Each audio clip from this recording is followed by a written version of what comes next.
Nobis, welcome to Pondasi, podcast Nobi Edukasi dan Investasi. Di episode perdana ini, kita bakal bahas all about Nobi bersama aku, Brenda Andrina. Buat kalian para investor atau orang yang baru pengen terjun ke dunia investasi, di sini kita bakal nyediain semua informasi yang kamu butuhkan. Jadi kamu tinggal chill aja di rumah dan tonton video ini sampai habis ya. Tapi sebelumnya, jangan lupa subscribe YouTube-nya Nobi dan follow kami di sosial media kami @newsnobi di Instagram, Twitter, dan Facebook. Di hari yang spesial ini, aku udah ditemenin sama para founders dari Nobi. Di sebelah paling kanan ada Pak Dion selaku CPO, dan di tengah ada Pak Lawrence selaku CEO, dan di samping aku persis ada Pak Sen selaku CTO. Apa kabar Pak? Halo, baik-baik. Selalu baik. Selalu baik ya. Gimana nih kabar portfolionya? Selalu baik juga? Selalu baik. Selalu baik. Selalu terlihat baik. Harus hodl. Hodl ya, jadi mindsetnya jangka panjang ya Pak ya? Selalu. Ini sekarang kesibukannya apa Pak? Nah, apa nih? Kesibukan di luar kantor. Boleh di kantor, boleh juga di luar kantor. Ya, kalau bikin startup sih sebenarnya life work balance is always work ya. Karena ini kan udah kayak pelihara bayi sendiri nih. Ya, work life integration. Work life integration mungkin istilahnya gitu. Tapi di luar itu ya macam-macam, berusaha untuk selalu punya keseimbangannya. Jadi di luar kerja selalu ada fun-nya juga. Gitu. Kalau saya mungkin sekarang suka renang. Suka renang ya. Kalau Pak Dion dan Pak Sen, apa nih kesibukannya sekarang? Kalau saya kesibukannya ya sehari-hari di Nobi ya, menjaga Nobi. Kalau di luar menjaga Nobi, menjaga anak. Oh, Kurang lebih sama saya sama Pak Sen. mirip-mirip ya berarti ya. Mirip, benar. Ini semuanya stay di Jakarta atau gimana? Saya di Jakarta. Ya, kita berdua sih di Jakarta. Oh, Saya kebetulan agak jauh. di mana tuh Pak? Di Cirebon saya. Oh, Cirebon. Iya. Kasihan Jakarta udah penuh. Oh iya, jadi kita mengurangi populasi ya. Oke, nah sebelum ngebangun Nobi nih, aku penasaran deh, gimana sih background dari Pak Dion, Pak Lawrence, dan Pak Sen ini? Kok bisa ketemu gitu, bisa kenal? Kalau aku sama Lawrence ini mungkin dulu temen kuliah sih ya. Temen kuliah di Amerika, jadi kita ketemu di sana sih. Gitu. Nanti pas pulang Indo, ya baru masing-masing sendiri, terus akhirnya ketemu lagi gara-gara Nobi. Gitu, bekerja bareng lah di Nobi.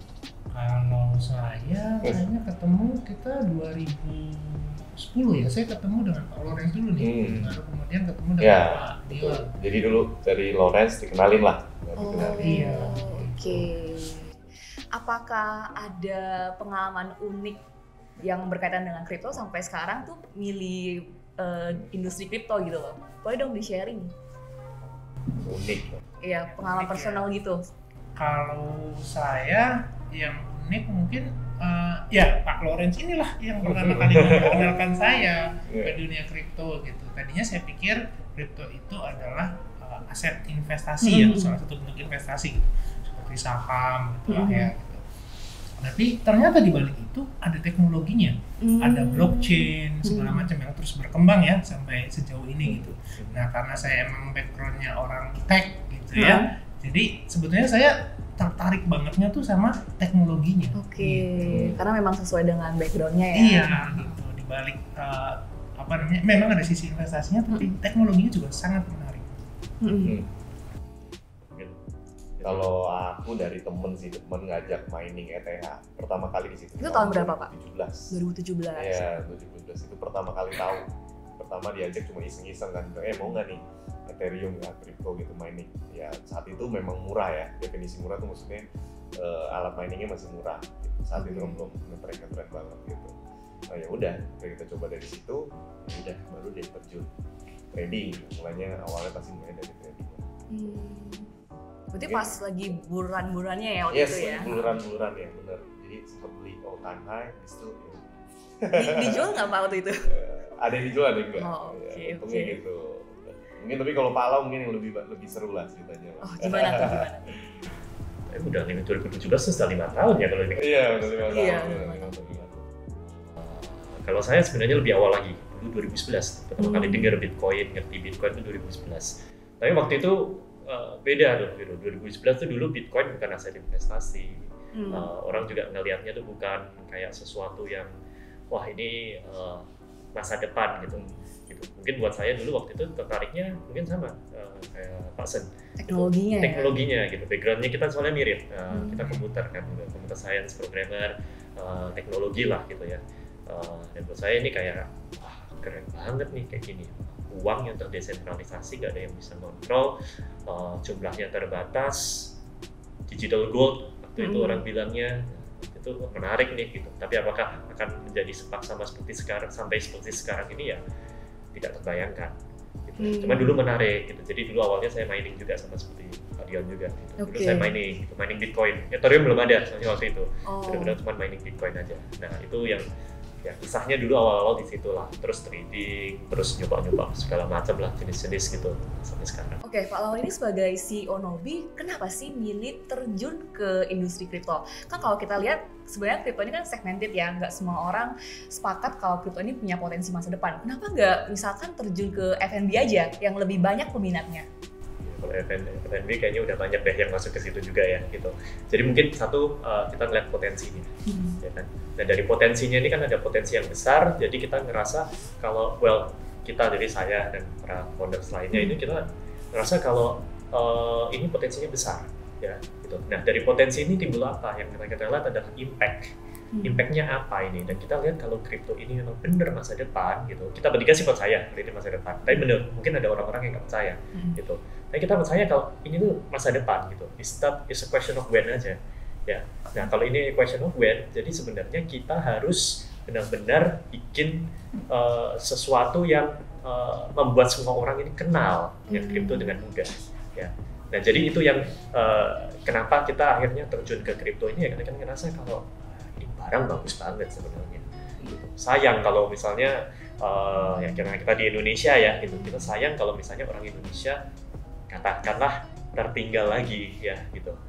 Ibaratnya ini kan sebenarnya kita lagi di masa-masa di mana orang Indonesia ini mulai melek financial, mulai melek teknologi, startup teknologi ada di mana-mana gitu. Nah ini ada teknologi yang baru, seluruh dunia berlomba-lomba menuju ke sana, dan kita orang Indonesia hanya segelintir yang tahu. Sayang. Sepakat sih Pak, memang harus perlu lebih banyak edukasi soal kripto ya Pak ya. Betul. Nah, seperti yang kita tahu kondisi market sekarang kan dari sejak November tahun lalu itu harga kripto kayak Bitcoin turun terus ya sampai sekarang ya. Sebenarnya market bear kali ini tuh sama nggak sih sama bear market yang sebelum-sebelumnya? Atau ada perbedaan Pak? Kalau kita bilang market bear ya, itu kan pasti sebenarnya kalau mungkin kita cuma lihat harganya, mungkin mirip-mirip, wah down, ini semuanya turun gitu, panik. Ya kan? Tapi alasannya selalu berbeda-beda. Ya. Sama seperti bear market di non-crypto, misalnya di stock, saham, ekonomi dunia gitu kan, alasannya selalu beda-beda. Gitu. Dan pada kali ini sebenarnya menarik gitu, karena pada bear market yang kali ini alasannya yang satu adalah gitu, mungkin kripto memang harganya udah terlalu tinggi. Kita kan kemarin bullish hampir 2 tahun ya, kepanjangan. Ya. Ini mungkin memang sudah saatnya mengalami koreksi. Betul. Nah, tapi yang kedua sebenarnya ini juga terpengaruh dengan ekonomi global.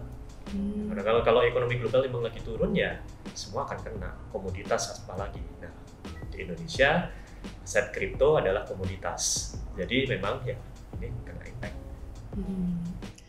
Kalau dari tahun ke tahun kita lihat sebenarnya angka investor kripto makin naik ya. Tapi sebenarnya masih banyak loh mispersepsi tentang kripto sendiri. Boleh nggak kalau dari Pak Dion, Pak Lau, dan Pak Seni kasih contoh satu mispersepsi yang biasa paling umum di kripto? Mulai dari Pak Dion mungkin. Alat investasi cepat kaya.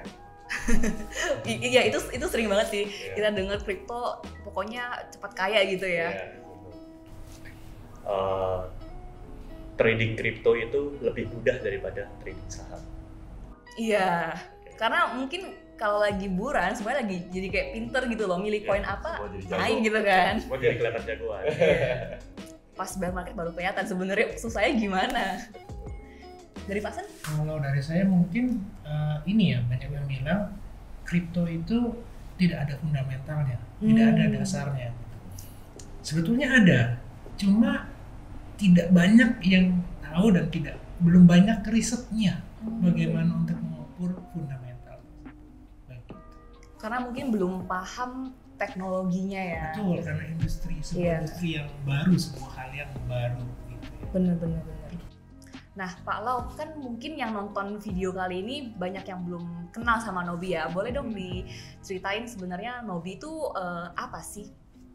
Oke, mungkin bisa dibilang Nobi adalah platform investasi ya, di mana kita bisa nge-manage aset kripto kita dengan baik. Nah, mungkin yang satu hal yang selalu kita tekankan di Nobi adalah investasi itu jangka panjang. Satu, jangka panjang. Dua, itu ya investasi kripto sama seperti investasi lainnya itu value-nya harus jelas, semuanya harus terukur ya. Makanya kita juga selalu fokus di keamanan. Jadi keamanan, jenis aset kripto apa aja yang ada di platform kita itu semua kita jaga. Nah, pada akhirnya karena kita ingin membangun generasi investor ya, yang melek investasi, yang ngerti gitu, bukan yang mungkin tadi Pak Dian sudah sempat bilang gitu, ini cepat kaya melalui kripto gitu. Bukan seperti itu juga, nggak ada yang instan lah. Oke. Menurut Pak Asep sendiri nih gimana sih cara kita milih platform jual beli kripto yang aman? Oke, kalau bicara platform yang aman ya, kalau menurut saya yang pertama ya presence-nya harus jelas gitu, ada di mana sih gitu, ada di negara mana, ada di kota mana gitu, dan kemudian dari presence tersebut apakah mudah dihubungi atau susah dihubungi nih. Kalau susah dihubungi, customer service-nya sulit gitu, nah itu tanda-tanda tuh biasanya. Lalu berikutnya lagi mungkin yang juga bisa menjadi ukuran adalah apakah secara resmi terdaftar di satu negara dan mengikuti regulasi di negara di mana dia terdaftar. Seperti itu sih kurang lebih. Oke, berarti kalau di recap yang pertama lokasinya ya, kalau bisa yang terdekat sama kita di Indonesia, terus juga punya customer service yang bagus, yang bisa kita tanyain kalau misalnya kita bingung nih, terus juga harus legalitasnya jelas. Kalau di Indonesia berarti di Bapepti ya Pak ya? Kalau saat ini kripto diregulasi oleh Bapepti. Oke. Kalau ngomongin nama Nobi, aku tadi tiba-tiba kepikiran sama sosok Nobita di Doraemon. Jadi sebenarnya apakah pemilihan nama Nobi ini tuh terinspirasi sama Nobita atau gimana nih? Boleh dong diceritain sedikit filosofi di balik nama Nobi. Nah sebenarnya waktu itu kita sejarahnya cari nama Nobi itu sebenarnya kita pengen cari nama yang artinya bertumbuh sih sebenarnya. Karena sesuai dengan visi misi kita pengen menjadi sebuah platform untuk para investasi yang bisa bantu bertumbuhkan portfolio misalnya. Dan kita juga cari nama sebenarnya yang agak neutral, apa yang namanya, bahasa netral gitu. Maksudnya mau orang Indonesia, mau orang luar ngomongnya kurang lebih sama. Akhirnya ketemulah nama Nobi. Betul sih, Nobi itu mungkin lebih familiar orang Indonesia gara-gara nama Nobita ya. Iya. Nah, Nobi ini sendiri sebenarnya memang artinya growth, pertumbuhan gitu. Makanya akhirnya kita realize, oh nama ini bagus nih, pendek dan netral. Gitu. Semua orang mau nyebutnya sama nih, Nobi. Wah. Awalnya di filosofi. Aku sering nonton Doraemon tapi nggak pernah tahu kalau Nobi artinya grow. Iya. Ini ilmu baru nih. Kan kalau kita lihat sekarang jumlah platform jual beli kripto tuh udah mulai banyak ya di Indonesia ini. Sebenarnya apa sih yang membedakan Nobi dengan platform lainnya? Pembedanya adalah fokusnya. Mungkin kalau platform kripto ya, di mana orang bisa jual beli kripto, itu mungkin udah banyak. Ya, tapi fokusnya untuk apa? Iya. Dan di sini lagi-lagi ya tadi visi misi ya, dan tercermin dari nama juga. Namanya kita ingin tumbuh, nah jadi yang kita lakukan adalah gimana caranya supaya semua orang jadi tumbuh. Gitu. Nah kadang mungkin ada perspektif kalau yang namanya trading, namanya jual beli gitu, itu pasti ada pihak yang kalah, pasti ada pihak yang menang gitu. Padahal nggak harus seperti itu sebenarnya. Namanya kita investasi adalah bertumbuh bersama-sama. Nah itu yang mungkin jadi pembedanya kita. Nah di luar dari itu makanya kita bangun fitur-fitur yang memastikan supaya semua orang bisa tumbuh gitu. Mungkin dengan cara nabung kripto yang mudah, mungkin dengan cara ada fitur namanya earn. Nah, dengan fitur-fitur seperti itu yang kita bangun, kita ingin membuat supaya para pengguna kita ini ya memang bisa berinvestasi kripto jangka panjang, investasi yang bijak, supaya pada akhirnya ya kita semua tumbuh bersama-sama. Oke, jadi nggak cuma platform jual beli aja ya, tapi ada juga tadi fitur earn-nya ya Pak ya? Betul. Oke, nah kan kita tahu Nobi ini udah dari tahun 2018 ya, berarti udah 4 tahun lah ya sekarang berjalan. Boleh nggak diceritain gimana sih perkembangan Nobi dari tahun ke tahun? Dari Pak Sen deh. Boleh. Kalau dari saya, karena saya dari sisi ini ya, CTO ya, Iya. mungkin lebih melihat sudut pandang di engineering lobby-nya gitu ya. Ya cukup signifikan ya, boleh dibilang gitu. Dari paling gampang mungkin jumlah orang gitu ya. Dari kita hitungannya di bawah 10 orang mungkin di tahun pertama untuk developer engineer kita, seiring berjalannya waktu sekarang terakhir sepertinya udah puluhan orang ya gitu dari segi engineering-nya. Dan tentu saja tools, teknologi, kemudian hal-hal baru atau blockchain yang kita support juga semakin banyak. Seperti itu sih. Kalau dari saya sih ngerasanya gini sih, dari 2018 kita sudah beriterasi lah ya, mungkin I think bisa dibilang 5 kali ada kali ya. Betul. 5 kali, ya 5 kali sudah ada sih kita beriterasi selama dari tahun 2018 gitu ya. Jadi dari aku sendiri sih ngelihat pertumbuhannya signifikan gitu, dalam bentuk fitur, dalam bentuk tampilan, dalam bentuk kegunaan buat usernya juga udah sangat berbeda sih dari pertama kali kita muncul sampai sekarang gitu. Dulu website doang. Ya, dulu website. Ya, sekarang aplikasi. Ya. Aplikasinya dulu cuma bisa berapa poin dulu ya. Iya. Mulai dari 3 atau 4, sekarang udah lebih dari 10. Iya. Nah, itu semua juga dengan panganan-panganan sendiri. Gitu. Nah, tapi mungkin kalau saya sih melihatnya ya pada akhirnya value-nya yang kita bangun buat user itu yang terus bertambah gitu, yang tadinya mulai dari poin-poinnya hanya sedikit sekali ya, dan mungkin dulu bisa waktu itu masternode ya dulu ya. Masternode, lalu sekarang ada proof of stake, lalu ada DeFi macam-macam. Jadi sebenarnya ya itu yang sebenarnya kita lihat adalah ya pada akhirnya value apa sih yang kita berikan buat para pengguna kita. Itu yang sekarang itu yang jadi tugas kita lah tiap hari waktu membangun Nobi. Oke. Pak, aku kan suka ngulik ya tentang kripto ya, suka baca-baca, suka riset. Terus ternyata tuh memang makin dibaca makin pusing sebenarnya awal-awalnya karena sekompleks itu dunianya ya. Nah, gimana Nobi ini bisa hadir mempermudah penggunanya untuk memahami dunia kripto yang kompleks banget? Mungkin kalian bisa tambahin juga ya. Buat saya sih kripto itu kompleks, susah dimengerti. Kenapa? Karena emang ini baru. Gitu. Jadi sebenarnya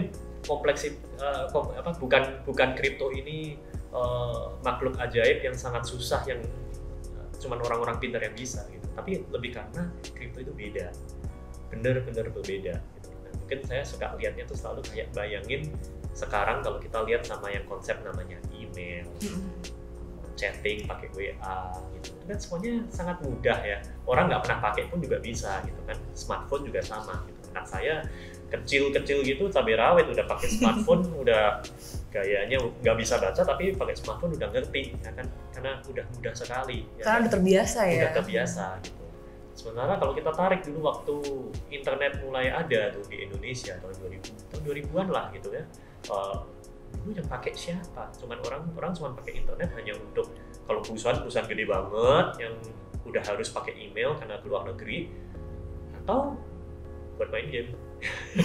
Ya kan, di luar itu gitu. Chatting, email, ya ada tuh orang yang pakai ya gitu kan. Semua orang nanya kayak enggak lah, repot banget, lebih cepet angkat telepon biasa daripada pakai internet. Chatting, saya kirim surat aja ya kan.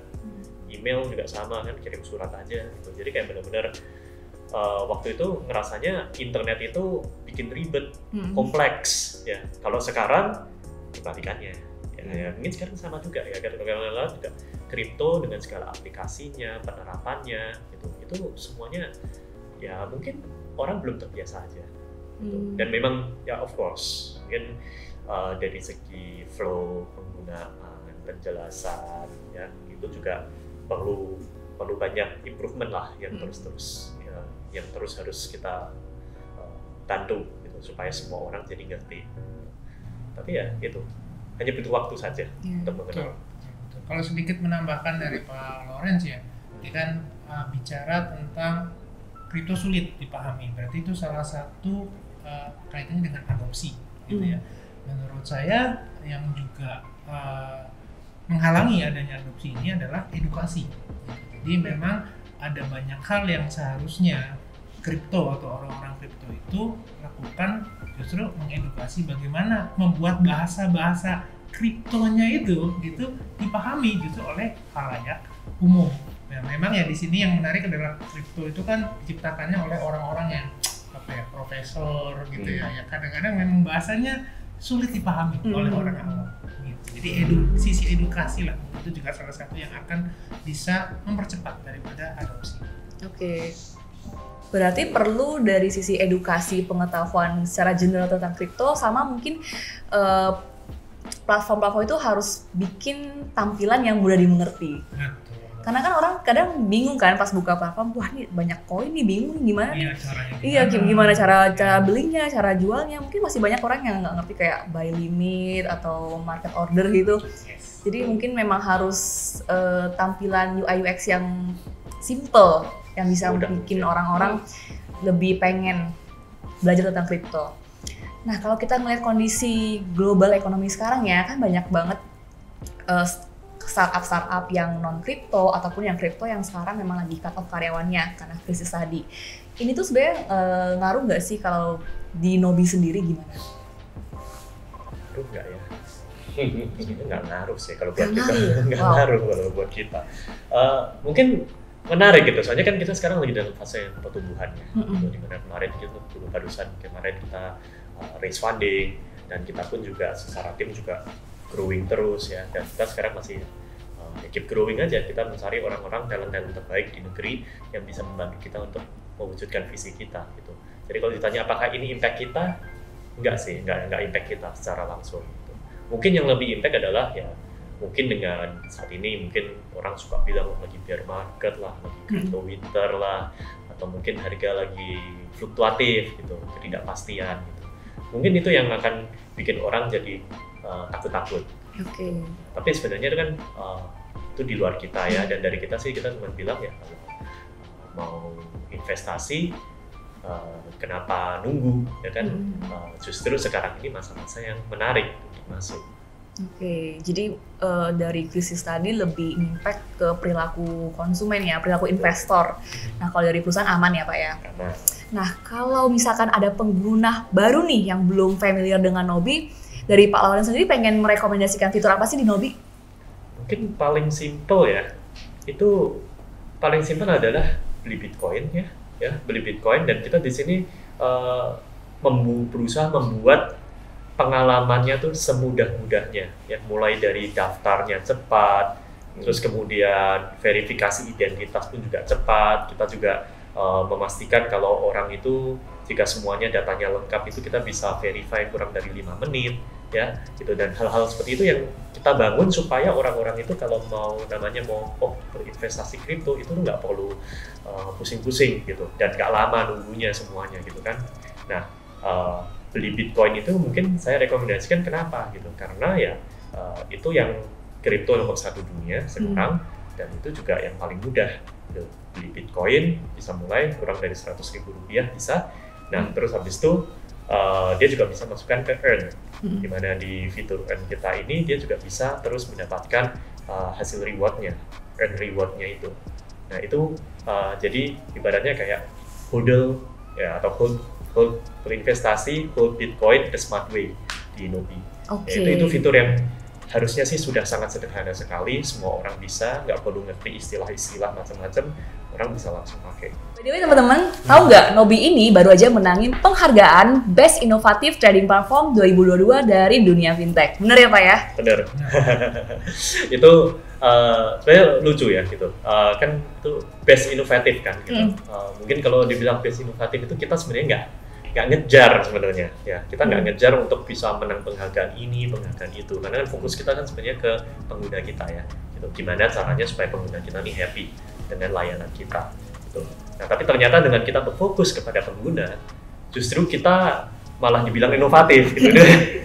Itu lucu gitu kan, tapi ya nggak apa-apa gitu ya, kita berterima kasih sekali atas apresiasinya, dan ternyata dengan fitur-fitur yang kita miliki ini kita dianggap inovatif ya, dan itu sebenarnya itu berarti juga pembuktian juga buat kita kalau ya we're on the right track. We're on the right track untuk bisa memberikan layanan yang terbaik buat pelanggan kita. Gitu. So, Konsumen nomor 1 ya Pak ya? harus nomor 1. Oke Nobis, tadi kita udah bahas tentang Nobis, sekarang kita pengen pertanyaan yang lebih fun, yang lebih simple. Nah, aku bakalan ngasih sekitar 10 pertanyaan, di mana pertanyaan ini harus dijawab dengan cepat ya. Nanti boleh dimulai dari Pak Sen, Pak Lau, dan Pak Dion. Oke, ready? Oke. Siap. Pertanyaan pertama, kalau nggak jadi founder Nobi, what will you be today? Jadi apa ya? Mungkin jadi suami sama jaga anak di rumah. Itu passion ya Pak ya, jadi suami dan jaga anak ya? Aduh, nggak jadi founder di Nobi ngapain ya? Mungkin still doing what I'm doing now ya. Mungkin dari investasi kripto, tetap investasi kripto. Cuman ya karena nggak ada Nobi, ya mungkin just sitting somewhere, minum air kelapa, menikmati, chill aja. Chill aja ya? Kalau aku ya mungkin trying to hustling yang lain kali ya. Mungkin gitu kali. Pilih mie goreng atau mie rebus? Saya suka mie goreng. Mie goreng. Mie goreng. Mie rebus. Oke. Pilih dengerin musik atau nonton film? Nonton film. Depends. Suka dua-duanya. Tergantung mood ya? Tergantung mood. Kalau aku sih definitely nonton film. Oke. Kalau cuma boleh milih satu koin untuk di hold, apa tuh? Satu doang ya? Ethereum. Oke. Bitcoin. Ethereum. Wah, ini 2 lawan 1. Saya Bitcoin deh biar sama di sini dua-dua. Ritual terpenting untuk mulai hari apa? Habis bangun ya, Heeh. wah, minum air putih. Wah, sehat banget nih, harus minum air putih ya. Stretching dulu. Wah apa ya? Kalau aku ke HP kali ya, baca Twitter. Update banget ya. Baca Twitter. Pilih kopi atau tea? Tea. Tea. Tea, oke. Boleh sebutin satu kebiasaan buruk dari teman-temannya? Waduh. Kebiasaan buruk dari teman-temannya. Oke. Teman-teman di sini ya? Yeah. Jangan yang di luar. Spill. Satu aja Pak. Oh, ini kadang-kadang kejadian nih. Apa tuh Pak? Lagi meeting, terus nggak kedengeran, hilang. Gitu. Kadang-kadang nggak tahu ngapain. Oh di commute gitu ya maksudnya ya? Dan dari jauh kedengar suara air. Oh, minum air putih maksudnya. Apalagi ya, gantian. Kebiasaan work from home ya seperti ini nih. Semuanya multitasking. Apa ya? Kalau ini Gini, lu ke gua aja. Oh, kalau lu dia. Oke, Ya, boleh. gitu deh. Oke, kalau Dion mungkin dasar memang produk ya. Jadi dia visioner. Jadi kadang kalau dia ngomong, kadang udah 5 step ahead gitu. Ngomongnya something yang 5 step ahead gitu. Jadi kelewatan gitu. Jadi kayak kadang bisa ngerti, kadang bisa nggak ngerti gitu karena udah ngomongnya udah jauh di depan gitu. Jadi kadang-kadang tunggu dulu konteksnya apa nih? Loh, oke, ini kayak gini. Oh iya nih ngomongin tahun depan, ngomongin tahun depan gitu kan. Jauh dia di depan. Kalau Pak Sen ya, kalau saya kan paling sering berinteraksi sama dia, jadi saya paling sering argue sama dia. Paling sering debat ya apapun lah maksudnya, prosedural lah, produk lah ya, tapi gitu. Mungkin gitu kali. Nah sebaliknya, sebutin satu juga kebiasaan baik dari teman-temannya. Nih kebalik aja nih, saya ke dia. Oke, boleh. Oh, boleh. Itu aja ya. Lau, kebiasaan baik. Mungkin ini kali, suka ngingetin kali ya. Suka ngingetin, kalau misalkan udah beda jalur nih lah, ini udah beda jalur, mungkin suka ngingetin gitu, kayak ngingetin terus kita sebaiknya harus gimana nih gitu. Mungkin itu sih. Biar arahnya selalu searah semua ini. Iya. Oke, kalau Pak Sen, ya mungkin ini dia orangnya very organized. Ya. Jadi structural thinkingnya tinggi. Ya. Jadi kalau nge-plan things itu detail banget ya, urutannya jelas gitu. Dan dia selalu nggak pernah kelewatan lah gitu. Selalu kalau ada problem apapun, ada project apapun gitu, selalu bisa semuanya ke detail. Berarti ciri-ciri anak IT ya biasanya kayak gini. Urut. Kepala Dion ya. Tadi sebetulnya udah disampaikan sebetulnya. Visinya besar nih, jauh. Tapi di luar itu yang paling saya suka adalah Pak Dion ini kan dari produk, dia selalu berpikir sebagai user. Jadi kalau teman-teman merasa Nobi itu dipakainya enak, flow baik, itu karena Pak Dion ini benar-benar memikirkan gitu. Jadi, kalau bicara detail tadi, saya detail di organize, kalau Pak Dion ini detail bagaimana membuat user itu merasa nyaman gitu. Walaupun kadang secara teknologi challenging nih, gitu. Tapi selalu tadi kan memang buat user kita harus berikan yang terbaik. Ini jadi makin kenal lebih dekat ya dengan foundersnya Nobi. Pertanyaan selanjutnya, laptop atau PC? Kalau saya sebetulnya lebih suka PC ya. Old school ini. Laptop. Saya laptop juga ya. Oke.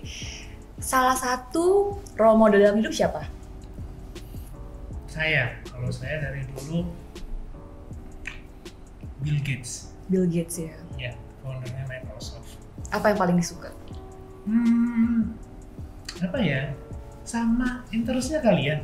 Sama-sama memang interest di teknologi. Gitu. Cuma masih belum sama di bagian nasib keuangannya aja. Dia kan udah orang terkaya. Gitu. Ini OTW. Amin. Siapa ya? Ini Steve Jobs kali ya, yang inspiring gitu. Namanya orang nggak ada yang sempurna, mungkin Steve Jobs ya pasti adalah sisi buruknya gitu. Tapi kalau buat saya sebenarnya Steve Jobs itu inspiring, kenapa? Karena dia bisa impacting so many life dengan produk-produk yang dia bikin. Itu buat saya sih hebat sekali lah gitu. Dan untuk produk yang dia bikin ini seringkali bukan yang nomor satu di pasaran, tapi tetap aja selalu bisa bikin orang jadi wow gitu, mendobrak, benar-benar luar biasanya di situ sih. Oke. Dari Pak Dion? Aku nggak ada sih, aku juga bingung nih. Aku mungkin orangnya lebih tipe gini ya, mungkin tiap orang tuh punya kelebihan masing-masing. Aku suka, orang ini bagus ini, orang ini bagus ini ya. Kombinasi ya? Iya, jadi nggak pernah ada kayak satu bener-bener mesti kayak gini nih gitu. Jadi aku lebih kayak, yang ini bagus ini bagus ini. Oke, sebelum kita closing nih, aku pengen minta satu statement tentang gimana sih pandangan soal industri kripto di Indonesia dan gimana sih Nobi ini bisa berkontribusi. Satu kalimat aja mungkin. Kalau saya malah mungkin harapan ya. Iya, harapan. Harapannya kalau dari saya dengan adanya Nobi, industri kripto di Indonesia ini semakin baik, semakin maju, orang-orang juga semakin percaya dan ya tentunya at the end of the day adding value ke kehidupan user-user yang pakai kita gitu lah istilah. Buat saya harapannya orang Indonesia dengan adanya Nobi bisa tahu kalau investasi kripto itu bisa chill, bisa aman ya. Jadi nggak menakutkan, nggak dikduk ya. Gitu. Kalau ternyata kripto itu bisa loh, ya, yang nggak spot jantung. Nah itu harapan saya.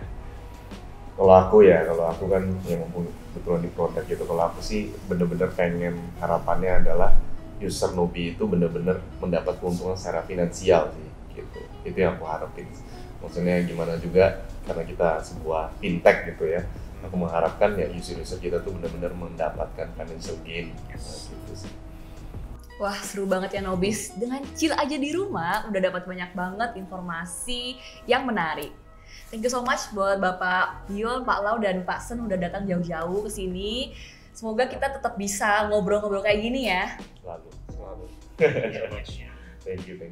Oke Nobis, sekian Pondasi kali ini. Jangan lupa untuk subscribe YouTube-nya Nobi dan ketuk lonceng notifikasi ya. Sampai jumpa di episode Pondasi selanjutnya. See you, bye-bye.